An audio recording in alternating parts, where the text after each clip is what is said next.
From recovering hundreds of crores for the home buyers to capping hidden transfer charges, UP RERA is doing a lot in terms of ensuring transparency and fixing accountability. Today we have with us Mr. Sanjay Bhoosreddy, Chairman UP RERA, and we are going to talk about the new engagement rules for the developers as well as what an investor, a buyer shall do before putting into their whole life saving into the UP's property market. Sir, thanks for joining us. Good evening. Thanks. First of all, you have completed, UP RERA have completed recently 9 years. In brief, can you tell us what are the major achievements? See, UP RERA, as many other RERAs has completed 9 years, and we have moved into the 10th year. And on 30th of April, next year we will be completing 10 years, a decade, which is a good enough period. Now, the implementation started from 1st May 2017. So that way it would be 30th April 2027 when we would be actually finishing a decade. In the last 9 years, UP RERA has disposed of good number of complaints. UP handles 40% of the country's total complaint load. So if a lakh complaints are there, 40,000 complaints are in UP. So out of 60,000 complaints, we have already disposed of 52,000 complaints, which comes to roughly 87% plus. So that's a very good achievement of UP RERA.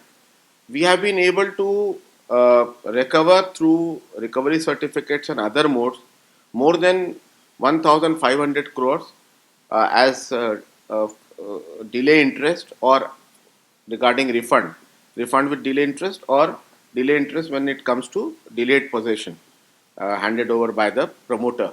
So around 1,600 crores we have ensured that collected from the promoters and handed over electronically in the accounts of the home buyers. So these are some of the good marks. Through Section 8, only UP RERA has attempted. We had been very optimistic and we had a bigger target set for ourselves. But the happy thing is that out of the 19 projects under Section 8, we have successfully completed 3 projects. These are very complicated legacy projects where there are lots of issues of financial stress. The management, the promoter is no more or he has run away, so on and so forth. And 2 more projects we would be doing. So it's a good, and only UP RERA had attempted projects under Section 8. So these have been some of the good things. We have been able to deliver every year. We have been successfully doing, if I speak of last 2-3 years, 259 projects in 24. In 25, it increased to 308 projects. This year already we have finished more than 100 projects in these 4 months, and it is around 26,000 crores investment has already come in. Last year it was around 85,000 crores, and which would mean an investment of more than a crore, 120 crores. So that would be the investment. Definitely 110 plus crores. It can be 120, 25, 30 because it depends upon the size of the unit. But I'm quite sure it would cross the 1 lakh, 1 lakh thousand crore investment. And the best part is that the demand and supply is balanced, or rather the supply is slightly more than the demand, so that the consumer has an option of going within his financial range and his type of accommodation. Today, in the market, roughly 2,40,000 units are available for the consumer to choose from. So there is a full bouquet and he can choose. So that option should be left to the consumer. So that's a good thing which UP RERA has tried to achieve. So recently you have introduced capping on the transfer charges. So can you tell us more about that? See, when property is allotted, a unit is allotted, can be commercial, can be anything. in the name of a person, say X. He dies. So his wife is the legal heir, or maybe the son or daughter. So they used to charge from 2% of the unit cost to 100 rupees per square feet, 200 rupees to 800 rupees per square feet. So that would, in a way, like if it's a 2000 square feet house and say it is 500 rupees, so which means the person has to shell out 10 lakh rupees. See, he had bought that house for 50 lakhs. So he had already paid you that. Or they may be part payment as per construction link plan. So he had paid 90% or 80%, he has to pay 20%. But what they are demanding over and above that unit cost, they are demanding them 10 lakhs to 17 lakhs. I have seen in my cases, in my bench, and other members have also seen that they are demanding as high as 20 lakhs, 25 lakhs. If you are charging even 200 rupees for a super luxury flat, so it would run into many lakhs. So what we have done, we have brought a regulation and an amendment in the regulation that if it is within the family, like father has expired, so to son or to wife, then you can charge only 1000, maximum of 1000 rupees. We are not saying you charge 1000, it is maximum of 1000. And if he's transferring the unit, allotting the unit and to somebody outside the family, because many a times what we have found, especially because of COVID and post-COVID, that the person has died, the wife has died, only kids are there, they are unemployed, they are unable to pay the balance, so they want to sell it off. So in that case, we have said maximum of 25. It should be 5 or it should be 2000, maximum 1000, because only paperwork is there. So that is what we have done. Now, in UP RERA 2.0, do you have any mechanism of real-time tracking of the progress of the ongoing projects? See, it is in 1.0 also, but in 2.0, it would be very, very sophisticated and lot of AI programming would be built into it. So the home buyer or anybody who has bought a house, he can track his project to the last mile details. And anybody wants to buy a house, he can check this project, how is it doing, whether it is on as per on its timelines.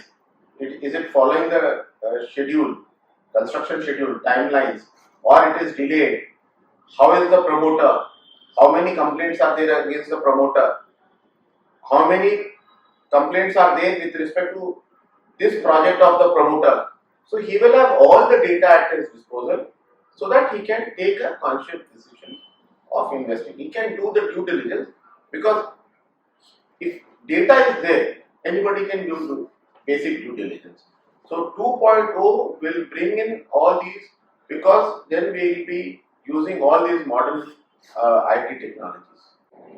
Okay. Now, in the first 4 months of this year 2026, you have said that there has been an investment of 25,000 crore into the market. So, can you tell us how much of it is in NCR, Noida, Greater Noida, Ghaziabad, and how much it is in the rest of the UP of the 25,000 crores? Out of 26, roughly 10,000 to 13,000 crore would be in NCR.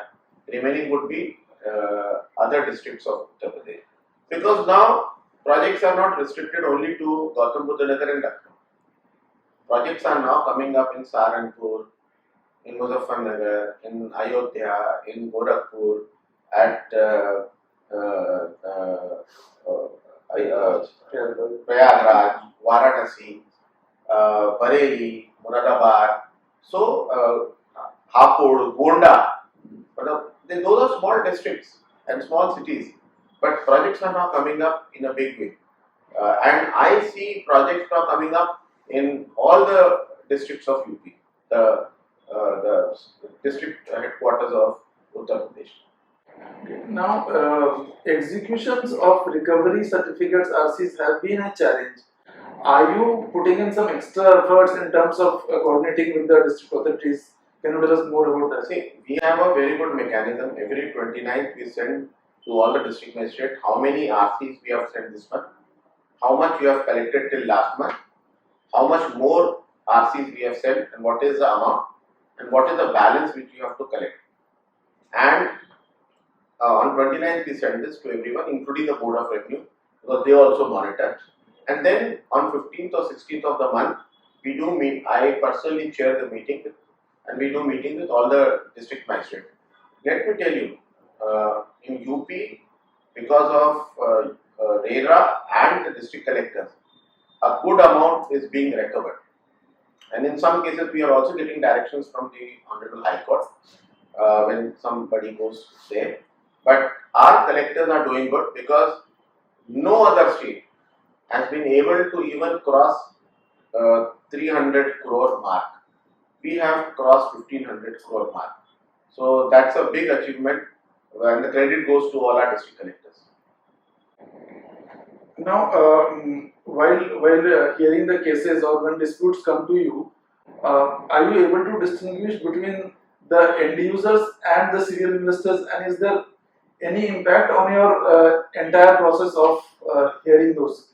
See, we make out because if a person has 4 units and he has filed 4 complaints, so we ask them why you filed 4 complaints.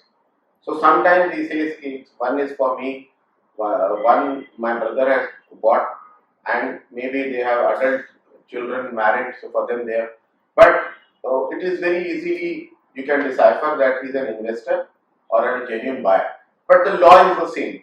So as far as the operation of the law is concerned, there is no difference in the implementation of the law. Now, are you doing any or taking any special initiative for stress asset funds to for the stalled projects? See, UP has got the maximum from SWAMIH Fund first. Now SWAMIH Fund second is coming.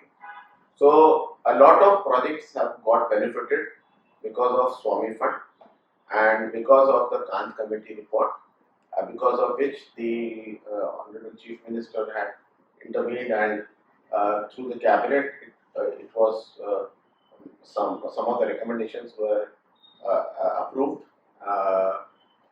and a good number of projects are now getting benefited. Because of that, the GO passed by the government of UP in December 2023. It says that there would be some zero period for the promoters where land was not available because of farmer agitation or some dispute or law and order situation, and penal interest has been waived off. So that's a good concession to the promoter, which especially in case of stress project, so that the projects can start and get completed, come to an end, and hand over the units to the home buyers who are waiting keenly to get their units, flats or whatever. So many of the state RERAs have introduced a rating mechanism for the promoters. Do you plan to introduce any such thing? No, at the moment we have taken a conscious decision not to get into market forces. But yes, 2.0 portal which will be launched most probably, and I hope in January of 2027, would give a lot of data to the home buyer, and we are creating a special window. So I want to go for an accommodation. So he can go, this is my range, this type of house I want, this is my price line, and the engine would search it. These are the projects which falls in your requirement category.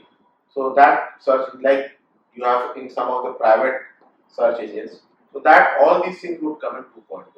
So that thereby it would help the home buyer to choose from the bouquet of properties available which one suits him, and he'll get all the feedback of the status of the project, the status of the promoter, the way the promoter delivers his product, quality issues, everything would be transparent and everything would be available on the portal.